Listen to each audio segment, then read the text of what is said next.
ನಮಸ್ತೆ ಕರ್ನಾಟಕ ಜಾಕಿವಾಹಿನಿಗೆ ಸ್ವಾಗತ. ನಾನು ರಾಜೇಶ್ ತಾಸಪ್ಪನವ್ರು. ಈ ದಿನ ನಾನು ಮಾತನಾಡೋದು ಹೊರಡಿರ್ತಕ್ಕಂಥ ಮಾಹಿತಿ ಏನು ಅಂತಂದರೆ, ದಾವಣಗೆರೆ ಉಪಚುನಾವಣೆ ಮತ್ತು ಬಾಗಲಕೋಟೆ ಉಪಚುನಾವಣೆಯಲ್ಲಿ ಈ ನಾಯಕರ ಮಾತಿನಿಂದ ಏನಾಗ್ತಾ ಇದೆ ಅಂದರೆ,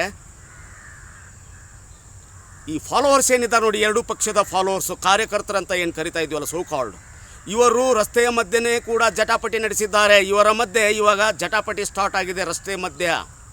ಅಂದರೆ ಇಲ್ಲಿ ಏನಾಗ್ತಾ ಇದೆ ಅಂದರೆ, ನಾಯಕರು ಕಮಾಲ್ ಮಾಡ್ತಾ ಇದ್ದಾರೋ ಅಥವಾ ವೋಟರ್ ಲಿಸ್ಟ್ನಲ್ಲಿ ಗೋಲ್ಮಾಲ್ ಏನಾದರೂ ಆಗಿದೆನಾ, ಇದ್ರ ಮಧ್ಯೆ ಜಟಾಪಟಿ ನಡೀತಾ ಇದೆ.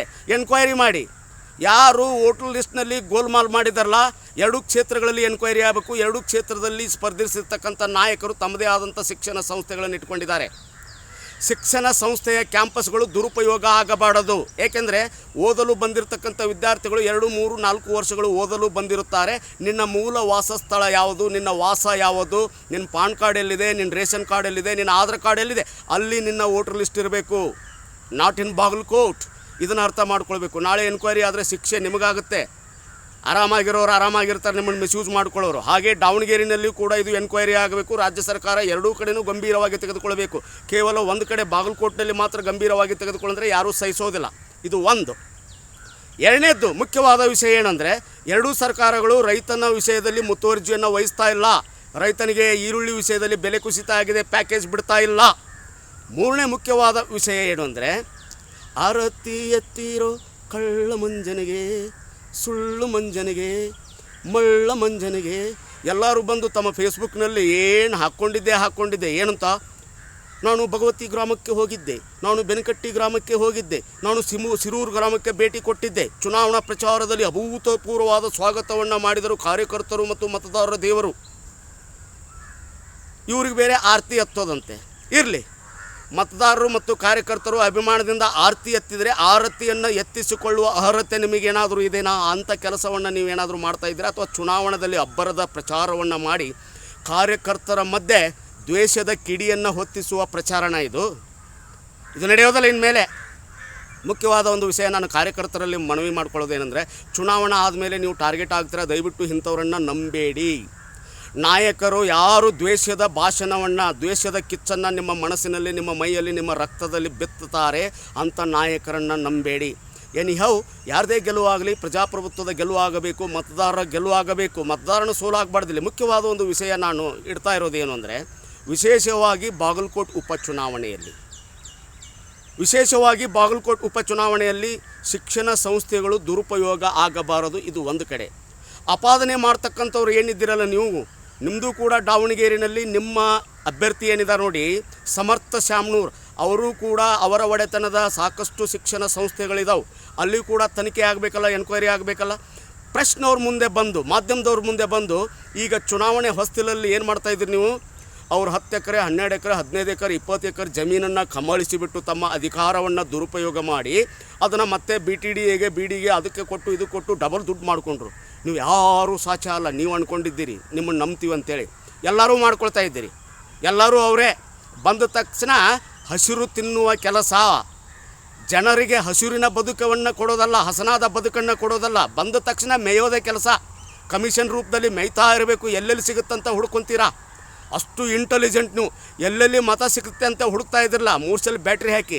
ಹಾಗೆ ಎಲ್ಲೆಲ್ಲಿ ದುಡ್ಡು ಸಿಗುತ್ತೆ, ಎಲ್ಲೆಲ್ಲಿ ಕಮಿಷನ್ ಸಿಗುತ್ತಂತೆ 3 ಸೆಲ್ ಬ್ಯಾಟ್ರಿ ಹಾಕಿ ನೀವು ಹುಡುಕ್ತಾ ಇರ್ತೀರಾ. After election when you get the power, ಇದು ನಡೆಯೋದಿಲ್ಲ. ಪಾರ್ಲಿಮೆಂಟ್ರಿ ಸೆಗ್ಮೆಂಟ್ನಿಂದ ಸತತವಾಗಿ ಆಯ್ಕೆಯಾಗಿರ್ತಕ್ಕಂಥ member of parliament from Bagalkot MP segment ಗದ್ದಿಗೌಡರು ಸತತವಾಗಿ ಗೆಲ್ತಾ ಬಂದಿದ್ದಾರೆ. ಅಂದರೆ ಅವರು the simplest man, the simplest politician, the simplest member of parliament.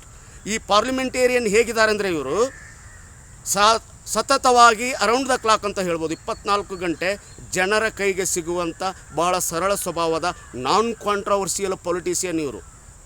ವಿರೋಧ ಪಕ್ಷಗಳ ವಿರುದ್ಧ ಹೇಳಿಕೆಗಳನ್ನು ಕೊಟ್ಟರೂ ಕೂಡ ಅತಿ ತೀಕ್ಷ್ಣವಾದ ಹೇಳಿಕೆಯಲ್ಲ. ಎಷ್ಟು ಕೊಡಬೇಕು ಹೇಳಿಕೆ, ಎಷ್ಟಕ್ಕೆ ಸೀಮಿತವಾಗಿರಬೇಕು ಅಷ್ಟಕ್ಕೆ ಸೀಮಿತವಾಗಿದ್ದಾರೆ. ಅಂದರೆ BJPನಲ್ಲಿ ಕೂಡ ಇವರು ಒಬ್ಬ ಸಂಭಾವಿತ ರಾಜಕಾರಣಿ, ಸೌಮ್ಯ ಸ್ವಭಾವದ ರಾಜಕಾರಣಿ, ಜನಪರ ರಾಜಕಾರಣಿ. ಹೀಗೆ ರಾಮಲಿಂಗಾರೆಡ್ಡಿ ಸಾಹೇಬರು, HK ಪಾಟೀಲ್ ಸಾಹೇಬರು, JT ಪಾಟೀಲ್ರು ಇದ್ದಾರಲ್ಲ, ಹಾಗೆ ಇವರು ಕೂಡ.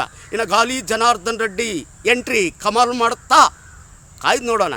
ಏಕೆಂದರೆ ಸ್ವತಂತ್ರವಾಗಿ ತಮ್ಮ ಸ್ವಪಕ್ಷದಿಂದ ಆಯ್ಕೆಯಾಗಿದ್ದಾರೆ ಇವರು. ಎಲ್ಲಿ ಗಂಗಾವತಿ ಕ್ಷೇತ್ರದಿಂದ ಯಶಸ್ವಿಯಾಗಿ ಜಯಬೇರಿಯನ್ನು ಬಾರಿಸಿದ್ದಾರೆ. ಮತ್ತು BJP ಪಡೆಯಲ್ಲಿ ಗುರುತಿಸಿಕೊಂಡಿದ್ದಾರೆ ಗಾಲಿ ಜನಾರ್ದನ್ ರೆಡ್ಡಿ. ಯಡಿಯೂರಪ್ಪನವರ ಮೊದಲ ಸರ್ಕಾರ ಮತ್ತು ಎರಡನೇ ಸರ್ಕಾರ ರಚನೆ ಆಗಬೇಕಾದರೆ ಗಾಲಿ ಜನಾರ್ದನ್ ರೆಡ್ಡಿಯವರ ಪಾತ್ರವನ್ನು ನೆನೆಸ್ಕೊಳ್ಬೇಕಾಗತ್ತೆ. ಅದು ಎಲ್ಲರಿಗೂ ಗೊತ್ತು. ಮಾಧ್ಯಮ ಕ್ಷೇತ್ರದಿಂದ ಹಿಡಿದು ಜನರ ನಾಡಿ ಮಿಡಿತದಲ್ಲಿಯೂ ಕೂಡ ಗೊತ್ತಾಗಿದೆ, ಎಲ್ಲರಿಗೂ ಗೊತ್ತು. ಯೂನಿವರ್ಸಲ್ ಆಗಿ mister Gali Janardhan Reddy can bring effect in the Bagalkot by election 100%. ಇದು ನೋ ಡೌಟ್ ಎಟ್ ಆಲ್. ಇವರಿಬ್ಬರೂ ಸಕ್ರಿಯವಾಗಿ ಪ್ರಚಾರವನ್ನು ಮಾಡ್ತಾ ಇದ್ದಾರೆ, ಗದ್ದಿಗೌಡರ್ ಮತ್ತು ಗಾಲಿ ಜನಾರ್ದನ್ ರೆಡ್ಡಿ ಅವರು. ಹಾಗೇನು ಕಾಂಗ್ರೆಸ್ ಪಕ್ಷ ಮತ್ತು ಕಾಂಗ್ರೆಸ್ ಪಾಳೆ ಸುಮ್ಮನೆ ಕೂತಿಲ್ಲ.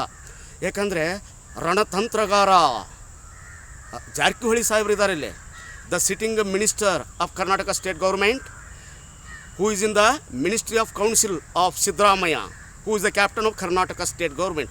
ಸಿದ್ದರಾಮಯ್ಯನವರು ಸುಮ್ಮನೆ ಇಳಿಸಿಲ್ಲ ಇವ್ರನ್ನ, ಹೋಗಿ ರಂಗ ಪ್ರವೇಶ ಮಾಡಿ ಅಂತ ಸುಮ್ಮನೆ ಇಳಿಸಿಲ್ಲ.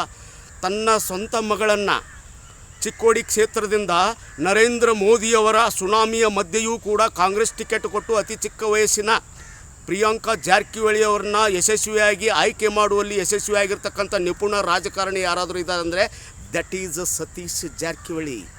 ಸುಮ್ಮನೆ ಸೌಮ್ಯವಾಗಿರ್ತಾರೆ, ಸೈಲೆಂಟಾಗೇ ಪಕ್ಕಾ ಚುನಾವಣೆ ಗೆಲ್ಲುವ ತಂತ್ರವನ್ನು ಮಾಡ್ತಕ್ಕಂಥ ತಾಕತ್ತು ಸತೀಶ್ ಜಾರಕಿಹೊಳಿ ಅವರಿಗಿದೆ.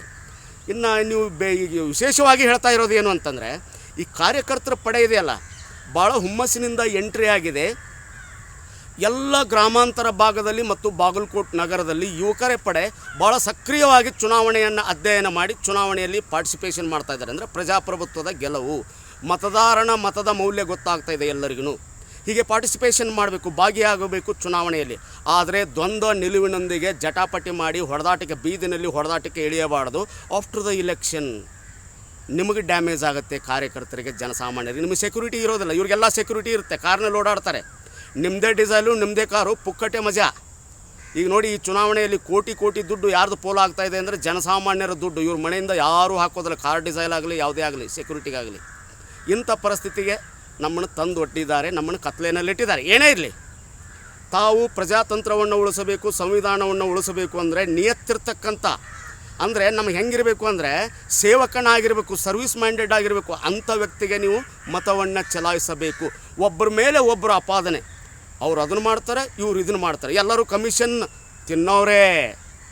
90% ರಾಜಕಾರಣಿಗಳು ಎಲ್ಲೆಲ್ಲಿ ಸಿಗುತ್ತೆ, ಎಲ್ಲೆಲ್ಲಿ ಮತ ಸಿಗುತ್ತಂತೆ 3 ಸೆಲ್ಲಿನ ಬ್ಯಾಟ್ರಿ ಹಾಕ್ತಾ ಇದ್ದಿರಲ್ಲ, ಹಾಗೆ ಎಲ್ಲೆಲ್ಲಿ ಕಮಿಷನ್ ಸಿಗುತ್ತಂತೆ 3 ಸೆಲ್ಲಿನ ಬ್ಯಾಟ್ರಿ ಹಾಕಿ ಹುಡ್ತಕ್ಕಂಥ ಚಾಳಿ ಈಗಿನ ರಾಜಕಾರಣಿಗಳಿಗೆ. ಅಧಿಕಾರವನ್ನು ಪಡೆದ ಮೇಲೆ ಉಂಡು ಹೋದ ಕೊಂಡು ಹೋದ, ಅದನ್ನೇ ಹೇಳ್ತಾರಲ್ಲ, ಗೊತ್ತಾ ನಿಮಗೆ?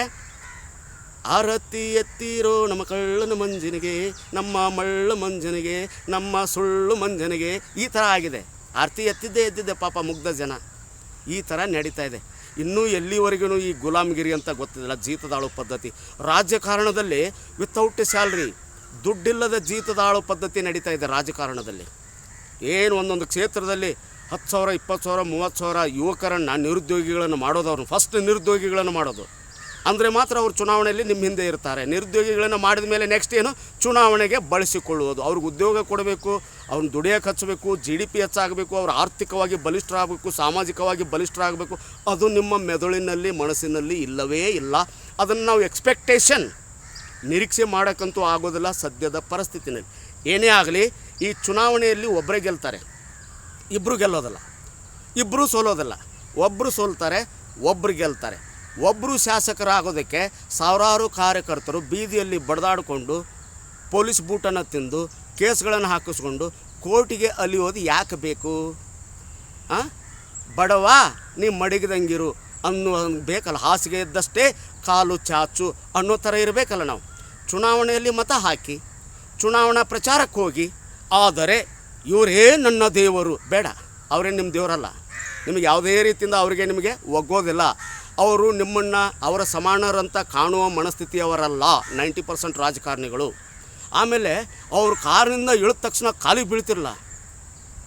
ಅವರೇನು ನಡೆದಾಡುವ ದೇವರು ಸಿದ್ದೇಶ್ವರ ಸ್ವಾಮಿಗಳು, ಹುಬ್ಬಳ್ಳಿ ಸಿದ್ಧಾರೂಢರು, ನವಲಗುಂದ ನಾಗಲಿಂಗ ಅಜ್ಜವರು, ಪಂಡ್ರಪುರ ವಿಠ್ಠಲು, ಅಥವಾ ಸತಿ ಸಾಧ್ವಿ ಮಣಿ